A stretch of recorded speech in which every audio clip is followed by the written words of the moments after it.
Hi hello welcome to 24/7 news TV. Power star Pawan Kalyan ఒక ఇంటర్వ్యూలో మాట్లాడుతూ తన ఫస్ట్ లవ్ ఎవరో చెప్పాడు. అయితే పవన్ కళ్యాణ్ ఇప్పటికే 3 వివాహాలు చేసుకున్నాడు. ఇందులో మొదట చేసుకున్న అమ్మాయి నందిని తన ఫస్ట్ క్రష్ అని చాలా మంది అనుకుంటారు. లేదంటే ఆయన నటించిన హీరోయిన్లలో ఎవరో ఒకరు ఫస్ట్ క్రష్ అనుకుంటారు.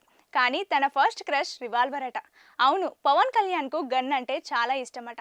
ఈ విషయాన్ని ఒక సందర్భంలో పవన్ కళ్యాణ్ స్వయంగా చెప్పాడు. నా జీవితంలో అత్యంత ప్రేమగా చూసుకున్నది రివాల్వరే అన్నారు. నేను దీంతోటే ఎఫ్ఐఆర్ పెట్టుకున్నానని, ఆ రివాల్వర్ అంటే నాకు చాలా ఇష్టమని, ఈ విషయాన్ని గమనించిన అన్నయ్య చిరంజీవి నేను గన్ కోసం ఏదైనా తీవ్రవాద సంస్థల్లో చేరుతానని భయపడి ఆయన లైసెన్స్డ్ గన్ కొనిచ్చారు. ఆ గన్ చూసుకుంటూ నేను ప్రతిరోజు ఇంటి దగ్గరే ఉండిపోయాను. అంతేకాకుండా గన్తో అన్యాయం జరిగిన చోట ప్రశ్నిస్తూ సమాధానం చెప్పాలని అనుకున్నాను. కానీ అది కుదరలేదు. తుపాకీని నేను ఎక్కడికి వెళ్ళినా జేబులో పెట్టుకొని వెళ్ళేవాడిని. నేను పడుకునే సమయంలో కూడా నా పక్కలోనే ఉండేది.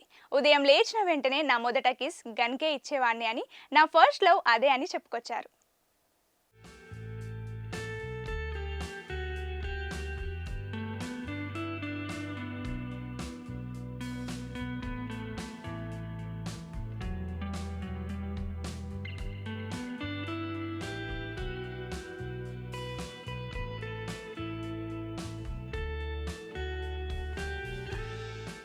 పవర్ స్టార్ పవన్ కళ్యాణ్ ఒక ఇంటర్వ్యూలో మాట్లాడుతూ తన ఫస్ట్ లవ్ ఎవరో చెప్పాడు. అయితే పవన్ కళ్యాణ్ ఇప్పటికే 3 వివాహాలు చేసుకున్నాడు. ఇందులో మొదట చేసుకున్న అమ్మాయి నందిని తన ఫస్ట్ క్రష్ అని చాలా మంది అనుకుంటారు. లేదంటే ఆయన నటించిన హీరోయిన్లలో ఎవరో ఒకరు ఫస్ట్ క్రష్ అనుకుంటారు. కానీ తన ఫస్ట్ క్రష్ రివాల్వర్ అట. అవును, పవన్ కళ్యాణ్కు గన్ అంటే చాలా ఇష్టమట. ఈ విషయాన్ని ఒక సందర్భంలో పవన్ కళ్యాణ్ స్వయంగా చెప్పాడు. నా జీవితంలో అత్యంత ప్రేమగా చూసుకున్నది రివాల్వరే అన్నారు.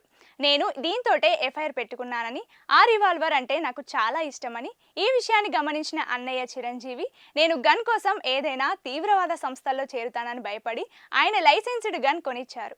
ఆ గన్ చూసుకుంటూ నేను ప్రతిరోజు ఇంటి దగ్గరే ఉండిపోయాను. అంతేకాకుండా గన్తో అన్యాయం జరిగిన చోట ప్రశ్నిస్తూ సమాధానం చెప్పాలని అనుకున్నాను.